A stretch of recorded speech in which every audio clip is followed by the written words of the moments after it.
It's no secret that Minecraft's soundtrack is a key part of its nostalgia and fame. Before the Nether update, the songs used in the game were all composed by Daniel Rosenfield, better known as C418. The songs were released in 2 albums. The first was Minecraft Volume Alpha, a 24-song release spanning a total of 59 minutes. The second album, Minecraft Volume Beta, was longer, featuring 30 songs and a 1 hour and 19-minute runtime. Adding up all of these songs, combined with the 3 singles released for the Aquatic update, C418 composed and published a total of 57 songs for the game. However, when you look deeper, you'd see that only 41 of those original 57 pieces are in the Java edition of the game. In this video, we'll explore the 16 songs that were excluded from the game and try to understand why C418 didn't add them. Before I start with the video, I'm trying to get to 1,000 subscribers by the end of the year. At the time of this video, I'm at 170 subscribers. I'd really appreciate it if you'd subscribe and hit that bell for more Minecraft videos about things you might not know. Anyways, let's get to the video.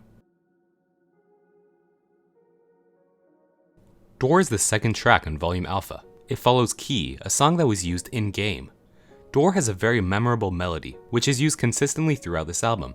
This is the first song that this melody appears on. The same tune is later used in the songs Minecraft, Chris, and Beginning, along with other remixes. The reason for this is that C418 wanted to use this song to act as an introduction of sorts to the album. Despite this, little is known about this original song, or why it wasn't used in the game. It seems like a perfect fit, although maybe a bit redundant due to the other songs with a similar tune.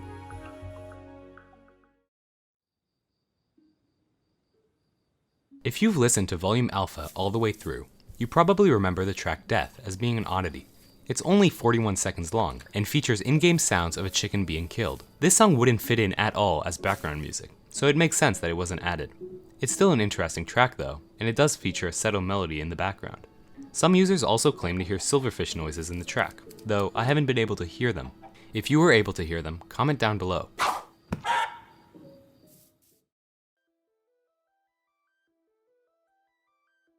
After hearing this song, you might be thinking, this song isn't unused, I've heard it tons of times in Minecraft. Well, you've actually heard the melody, not this exact song.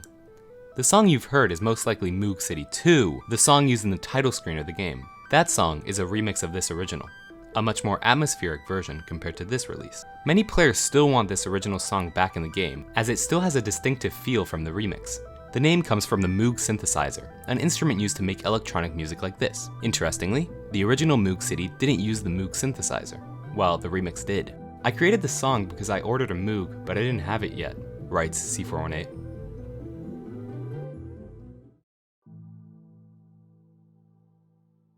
Equinoxe was the first of these songs I really questioned why it wasn't in the game. The song is entirely unique and could have become a classic in the game's soundtrack. It uses sounds not present in other songs and has an amazing drop. It's possible that this song wasn't included because it was simply too short, only running for 1 minute and 55 seconds. However, unless Notch or C418 speaks on it directly, we won't know why this song was excluded.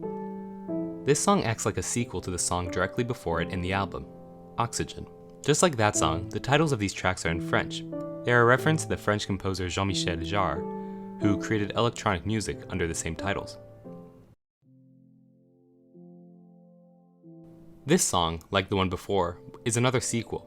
Just like Equinoxe, this has a very unique sound not present in its predecessor, Clark. Clark is an absolute classic, though Chris doesn't feel entirely like a sequel. It doesn't make much sense why this song wasn't added either. My only guess is that the end is too similar to Clark. The names of both of these songs are a reference to Chris Clark, an English electronic music composer. Excuse is an oddity in terms of unused music.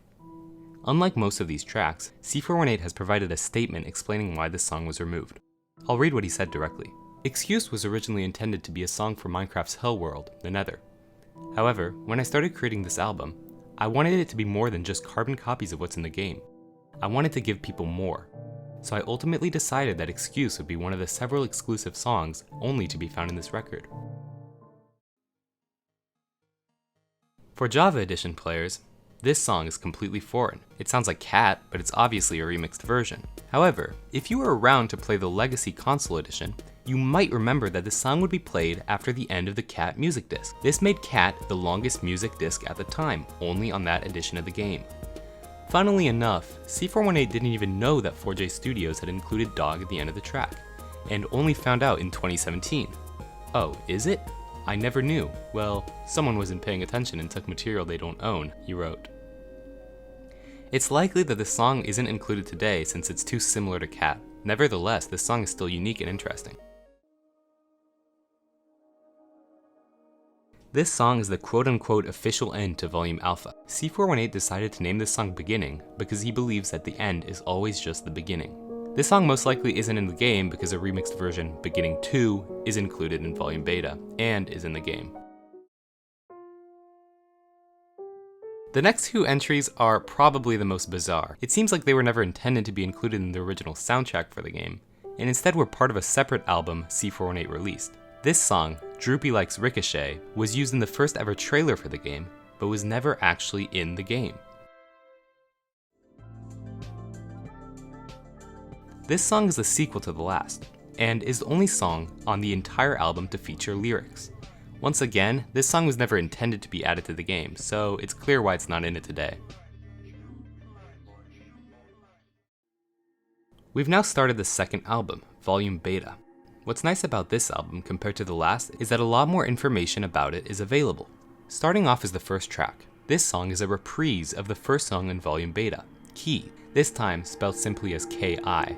It most likely wasn't favored over the first version, and so was made exclusive to this album. This song is still pretty neat though, but wouldn't make much sense with the other version in the game as well. This song begins with a familiar synth sound that we're accustomed to hear in the game's soundtrack, but later transitions into a more glitchy sounding track. It's very unique, though not much is mentioned about it by C418.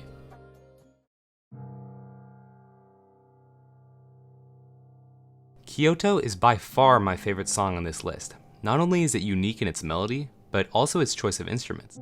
Granted, this genre of music differs a bit from the rest of the tracks, though I think that it would have fit within the game. The name, Kyoto, comes from the Japanese city by the same name, and the melody is inspired by classical genres of Japanese music. Although it was never used in the game, it was used in the Chinese mythology mashup pack on the Bedrock Edition as background music.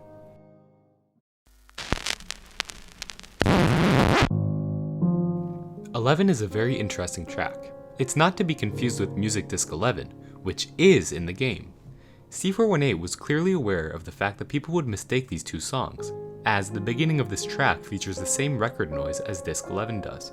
It's almost like an inside joke for those who listen to the album, to catch listeners off guard, thinking they're about to hear the infamous disc. Despite the disc sounding good enough in the game, I assume that C418 wanted to keep the novelty of having this disc be exclusive to the album.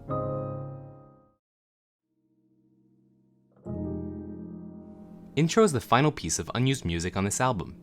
This is the only song on this album with vocals, and it doesn't seem like it was ever intended to be in the game. C418 describes this song as an improv piece to say goodbye, or hello?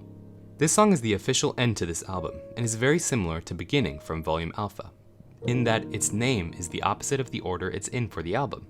It's there for listeners of the album more than the players of the game. That's all I have time for in this video. If you learn anything new, please remember to support this channel by subscribing and liking the video. Again, I'm trying to reach 1,000 subscribers by the end of the year, so all help is appreciated. I'll catch you all in the next one.